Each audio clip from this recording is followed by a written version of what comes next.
Graças a Deus, Deus abençoe a sua vida, Deus abençoe a sua casa, Deus abençoe a sua família.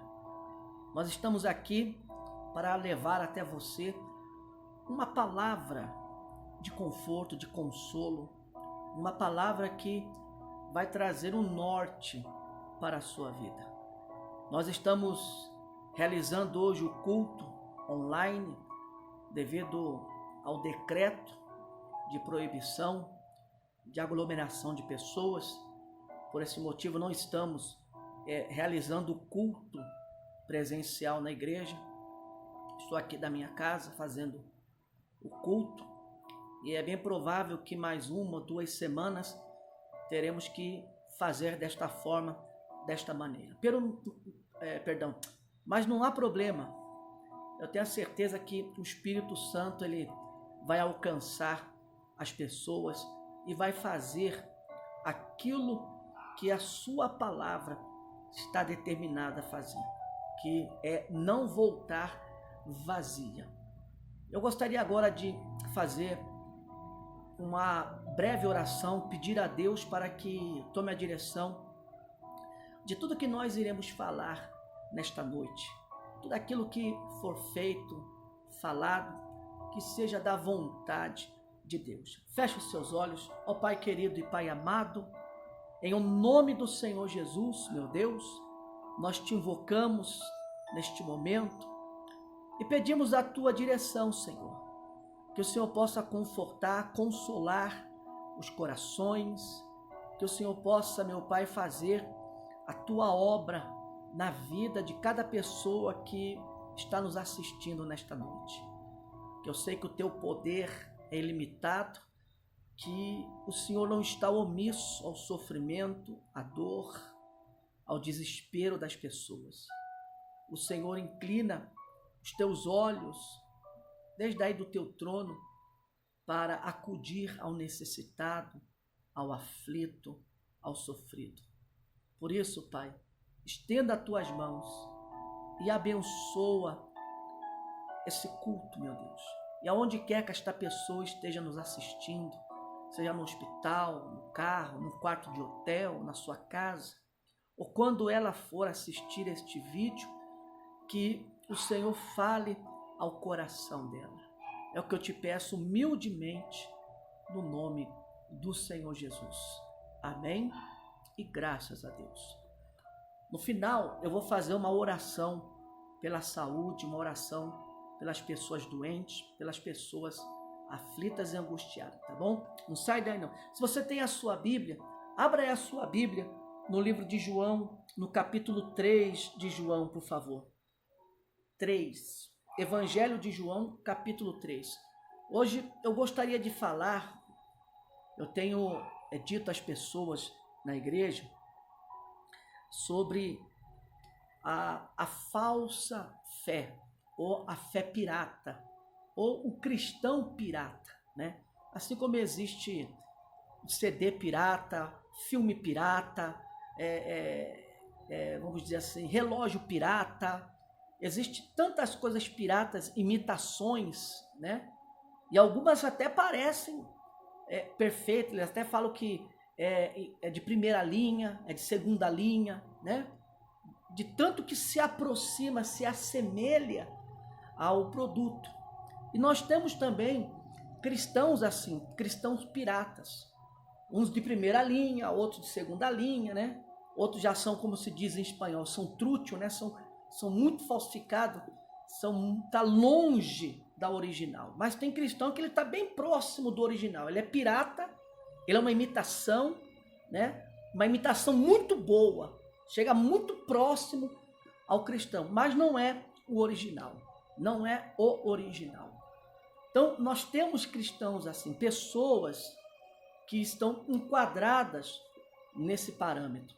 E como diferenciar o verdadeiro cristão do cristão pirata, seja a primeira linha, ou seja a segunda linha, ou terceira linha, ou que linha que for? Se vê pelos frutos. Jesus disse que a árvore, ela se conhece pelos frutos que ela produz.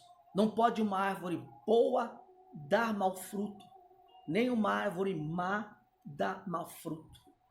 E eu estava meditando sobre isso, e eu abri a Bíblia e estava lendo sobre Nicodemos, que Nicodemos era um religioso.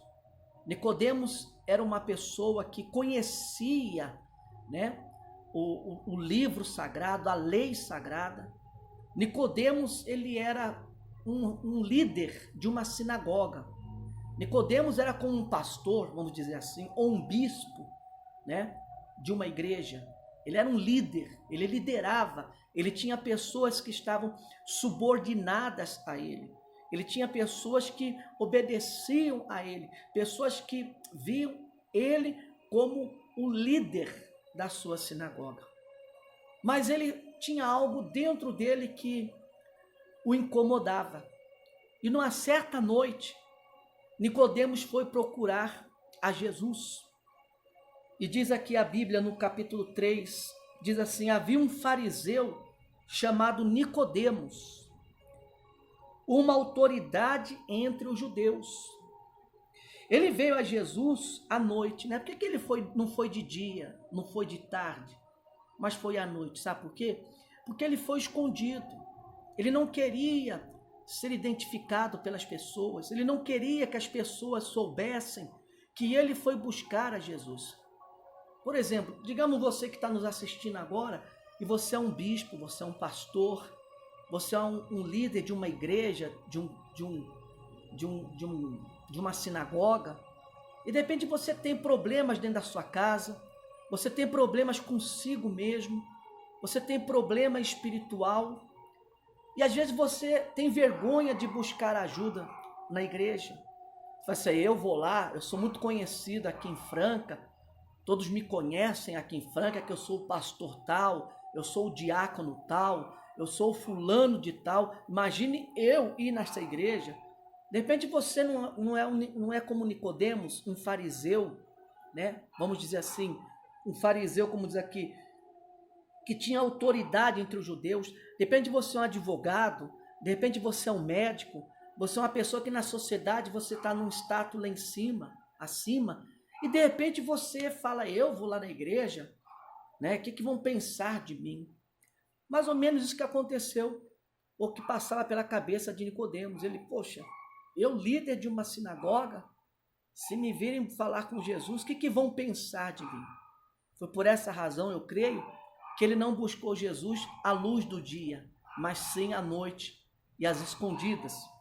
E diz assim: e veio a Jesus à noite e disse: mestre, sabemos que ensinas da parte de Deus, pois ninguém pode realizar os sinais milagrosos que estás fazendo, se Deus não estiver com ele. Em resposta, Jesus declarou: digo-lhes a verdade, ninguém pode ver o reino de Deus se não nascer de novo. Quer dizer, aquele homem falou assim: eu vou buscar a Jesus. Por que motivo?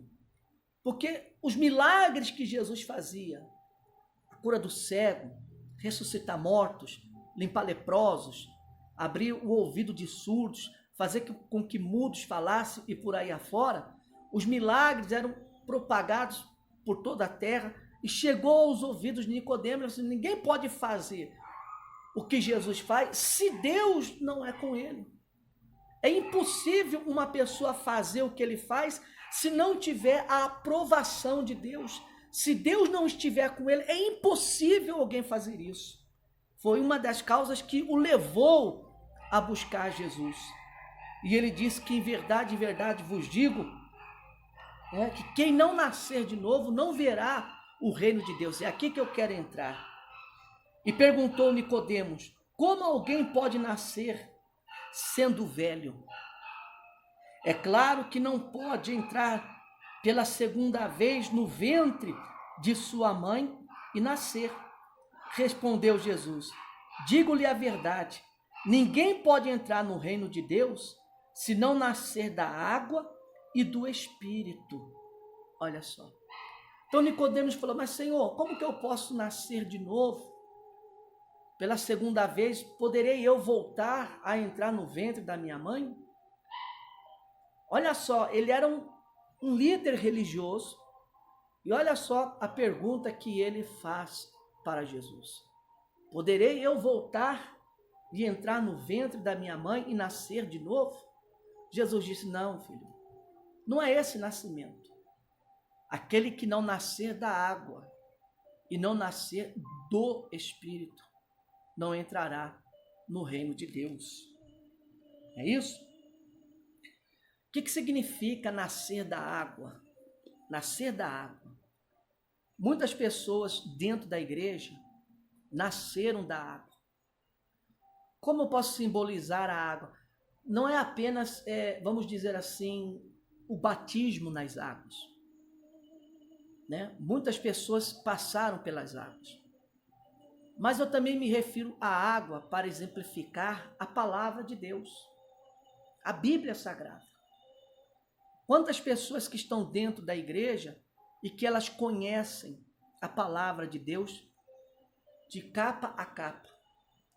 Quantas pessoas que são crentes hoje e que, por exemplo, elas eram católicas e dentro da sua casa ela adorava a ídolos, ela prendia velas, ela andava atrás de procissão, ela chegou a pagar promessa, subir uma escadaria de joelho, levar uma pedra pesada na cabeça, e que um dia alguém falou para ela de Jesus, ela foi evangelizada, ela foi levada à igreja, essa pessoa aceitou a Jesus, essa pessoa se batizou nas águas, essa pessoa passou a ler a palavra de Deus e entendeu que Deus, ele não aceita dividi-la com outros deuses, que Deus tem que estar acima de todo na sua vida, e que essa pessoa entendeu, e ela se desfez de todos os ídolos da sua casa, de todas as imagens que ela tinha na sua casa. Ela parou com aqueles costumes, com aquela tradição religiosa de no dia tal ir visitar o santo, de prender vela. Ela já não prende mais vela, ela já não adora mais imagens, né? Ela já não cultua mais os ídolos, ela já não frequenta mais a Umbanda, a Quimbanda, o Candomblé. Quer dizer, essa pessoa entendeu isso, ela se despojou disso, ela se desfez disso, se libertou da religiosidade, está dentro da igreja, né? Você olha para ela e fala assim: não, a fulana era uma beata, e hoje, ó, a pessoa está na igreja todo dia. Ó, o fulano era fanático, o fulano ia daqui na Aparecida do Norte caminhando todo ano para pagar promessa, agora está aqui na igreja, olha, acabou com isso, já não faz mais isso. Quantas pessoas que você conhece que estão nesta situação, porém estão dentro da igreja, nasceram da água, nasceram da palavra de Deus, conhecem a palavra de Deus, né? Mas falta nascer do Espírito. E o que significa nascer do Espírito? A pessoa tem que nascer de Deus.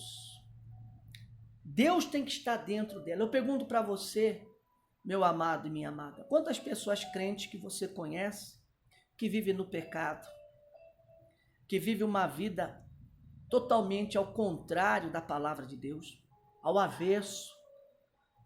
Quantas pessoas que você conhece que já foram crentes, já estiveram lá na igreja e hoje essas pessoas voltaram para o mundo, estão vivendo na prostituição? Olha, eu vou dizer uma coisa para você. A gente faz muito trabalho, eu fazia muito trabalho em presídios, em casa penitenciária, em casa de custódia, de prisão.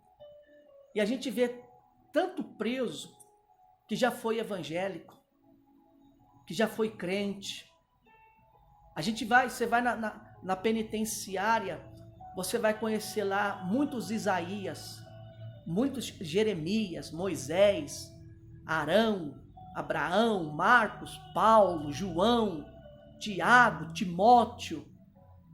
Você vai conhecer tantos homens, e no presídio feminino não é diferente. Ana, Ruth, Esther, Sara, Maria.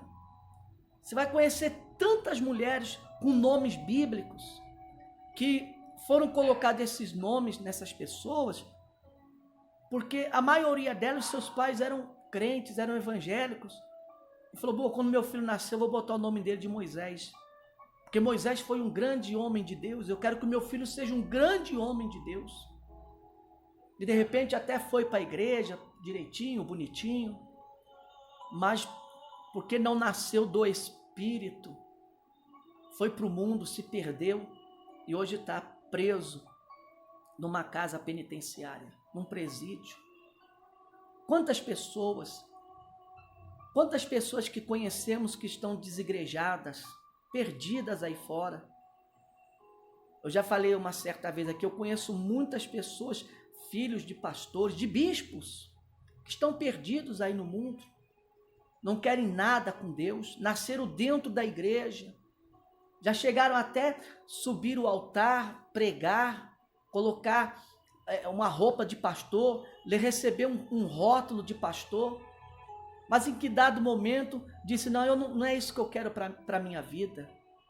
O que eu quero é ir para o mundo. Eu quero viver uma vida, eu quero viver a minha vida. Eu não quero isso para mim. Não é essa vida que eu quero. Eu quero viver a minha vida. E conhece a palavra de Deus. Conhece a palavra. E às vezes conhece melhor do que eu. Melhor do que você. Quantos que a gente vê aí, cantores gospel, né? Que estão no mundo aí se drogando, que tem talento, que sabe cantar, que sabe tocar, que se você der um instrumento na mão dele, qualquer instrumento que você der, ele toca, ele tem uma voz linda, uma voz diferente, diferenciada, tem talento, mas mas não é isso que eu quero, não é isso. A gente vê na maioria desses reality show que aparece na televisão de cantores que vão cantar.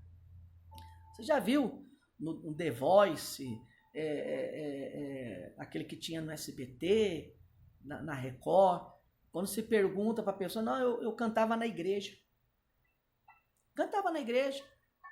Ah, desde pequenininho eu cantava na igreja. Não é verdade? E você vê a pessoa com um negócio aqui no nariz, cabelo vermelho, né? Uma voz bonita, um talento. E a maioria vai assim, não, eu comecei na igreja eu cantava, eu tocava, no coral da igreja. E hoje a pessoa fala, não é isso que eu quero, eu não quero cantar no coral da igreja. Não, eu quero cantar no palanque, uma multidão. Não é isso que eu quero. Eu quero fazer sucesso. Eu quero ficar milionário, cantando, curtindo os prazeres da vida. Então são pessoas que conhecem a palavra.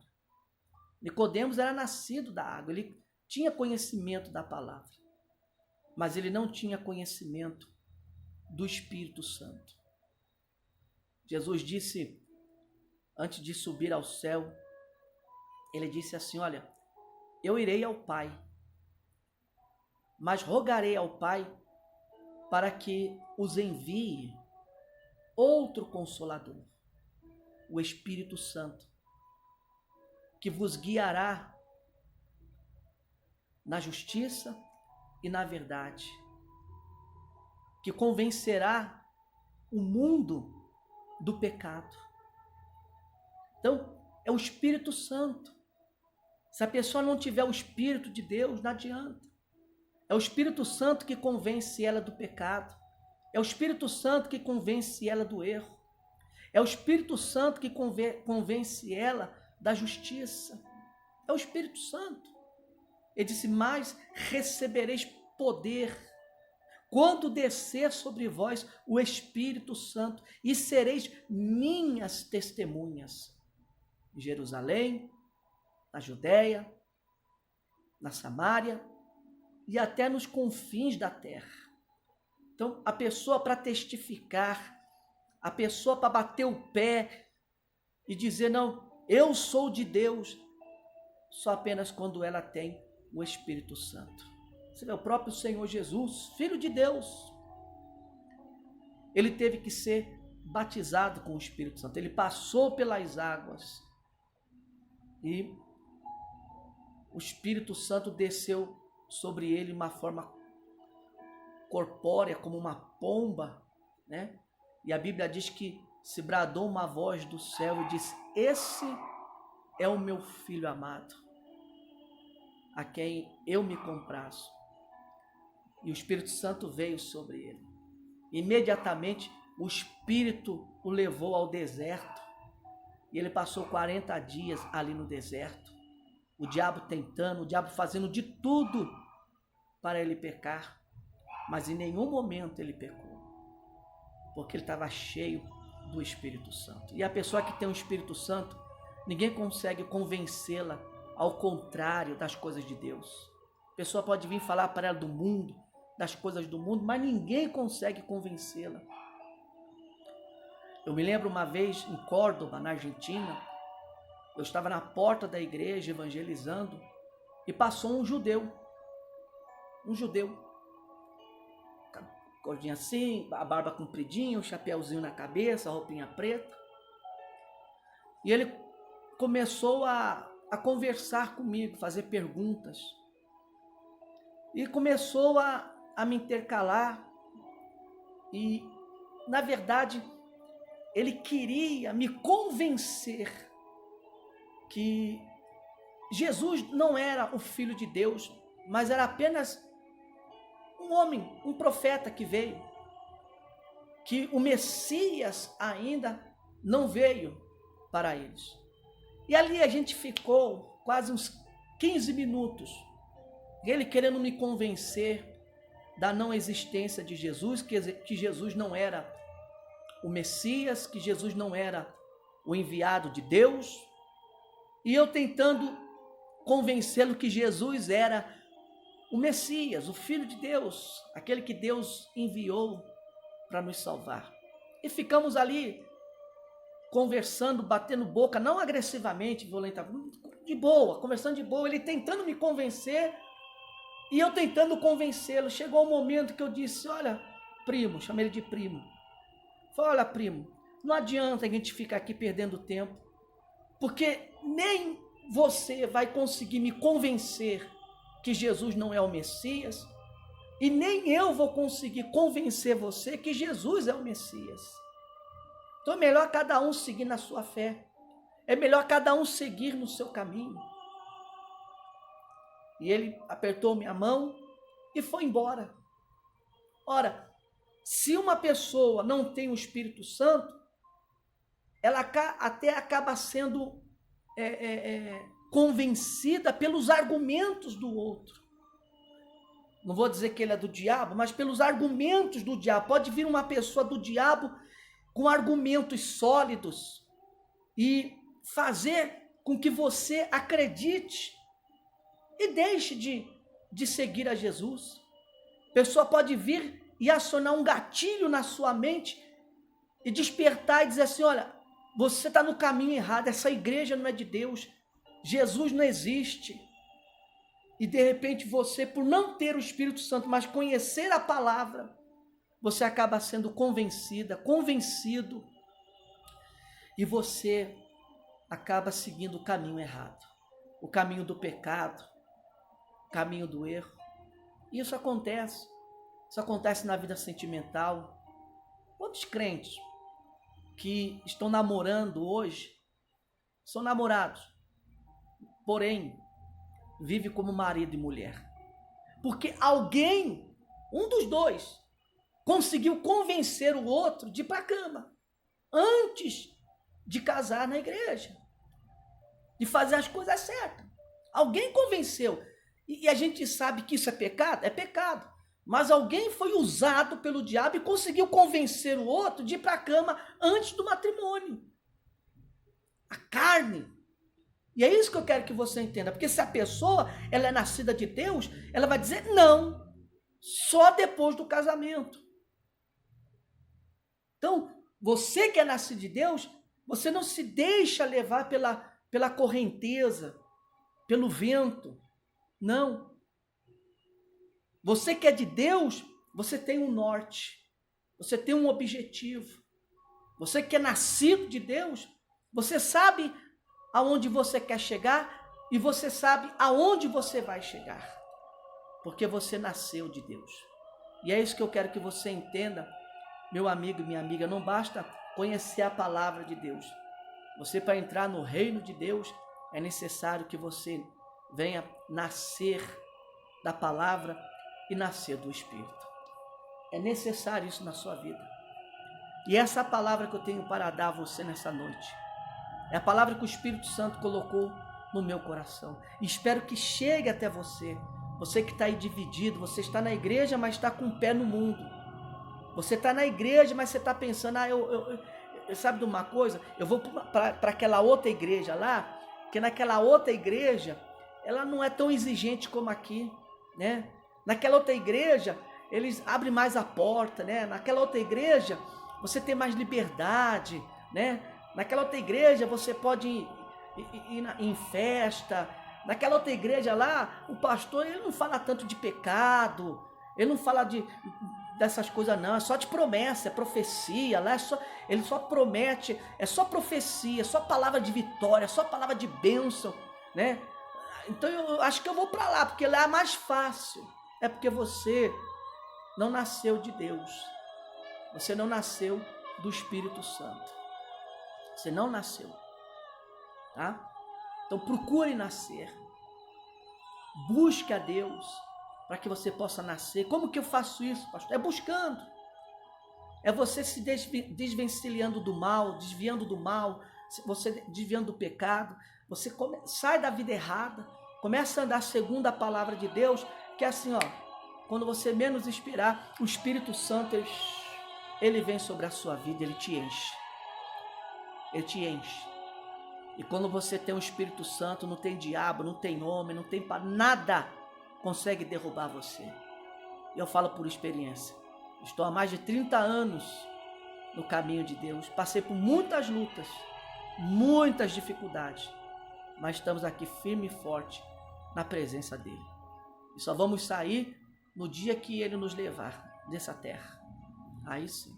Caso contrário, venha o que vier, vão permanecer no caminho dele. Tá certo? Vamos orar? Feche os seus olhos. Pai querido e Pai amado, em nome do Senhor Jesus, eu abençoo essas pessoas. A vida de cada uma delas, alcança elas agora, aonde elas estiverem. Põe as tuas mãos, ó Deus, e faz um milagre acontecer. Faz algo acontecer nesta noite, algo que nunca aconteceu, algo extraordinário. Meu Deus, que as tuas mãos, que a tua bênção possa estar sobre ela, meu Pai, sobre a casa dela, sobre a família dela, sobre tudo aquilo que ela colocar as mãos, que ela possa, meu Deus, de fato, de verdade, ter um encontro com o Senhor, ter um encontro, meu Pai, contigo, assim como um dia eu tive um encontro com o Senhor, que ela possa ter um encontro contigo, ó poderoso Deus de Israel. Eu levanto as minhas mãos agora para esta pessoa que está enferma, em cima de uma cama. Meu Deus, traz a cura agora. Cura esta pessoa que foi desenganada pela medicina. Cura esta pessoa, meu Pai, que está tomando, meu Deus, uma grande variedade de remédios, Senhor. É remédio para comer, é remédio para dormir, é remédio para ir ao banheiro. Meu Pai, põe as tuas mãos, tenha misericórdia dessa criatura, tenha compaixão dela, ó poderoso Deus de Israel. Eu te suplico, Senhor. Então ajuda esta pessoa que está desesperada, pensando em tirar a própria vida, que já não consegue ver uma saída. A gente está vivendo momentos tão difíceis, as pessoas não têm o que comer, a gente anda pela cidade, e o que mais a gente vê é placas de aluguel, aluga, vende-se, passa-se o ponto. Pessoas que estão, meu Pai, quebrando. Empresas que estão mandando embora seus empregados. Oh, meu Pai, põe as tuas mãos, Senhor. Põe as tuas mãos sobre nosso país, sobre as nossas autoridades. Eu sei que tudo coopera para o bem daqueles que amam ao Senhor. Então ajuda o teu povo, a tua igreja aqui na terra, meu Pai, independente de placa. Ajuda a tua igreja, os teus filhos que estão aqui na terra, meu Pai, no meio deste fogo cruzado. Guarda a tua igreja no meio desse fogo cruzado. Guarda os teus filhos, ó Senhor. Faça isso, eu te suplico, pelas pessoas que estão nos assistindo, que ainda não entregaram a sua vida para ti. Que elas sejam tocadas, que elas possam ser tocadas e entregar a vida ao Senhor. É o que eu te peço, meu Pai. Em o nome do Senhor Jesus. E você que crê, diga amém. E graças a Deus. Graças a Deus. Meu amigo e minha amiga, eu tenho a certeza. Opa, dá uma pequena interferência aqui, mas já estamos de volta. Então, lembrando que, devido à pandemia, nós estamos fazendo os cultos online.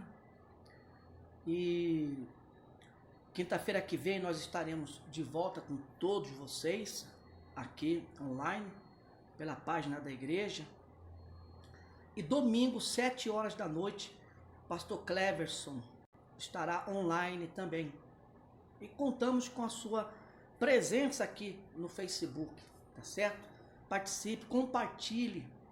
Não permita que nesses tempos difíceis os problemas venham impedir você de estar próximo de Deus. Próximo. Que lamentavelmente essa semana, hoje, amanhã, não sei, vai completar 1 ano que começou essa paralisação. E no que tem resolvido esses lockdowns? Fechar tudo. Semana que vem pode ser que feche tudo aqui em Franca também, como fechou em Ribeirão Preto, em Belo Horizonte. Então, não deixe que nada disso venha interferir na sua vida espiritual com Deus. Tá certo? Então, quinta-feira que vem, às 8 horas da noite, estaremos aqui. Domingo agora, pastor Cleverson, às 7 horas da noite. Assim que terminar aqui o culto, meu amigo, você vai rolar a página assim do Facebook para cima, lá tem todos os dados da igreja para você fazer a sua oferta, a sua doação. Não deixe de plantar na obra de Deus. Plante a sua semente, que Deus ele vai abençoar, ele vai multiplicar, tá certo? Um forte abraço, Deus abençoe você e até a próxima.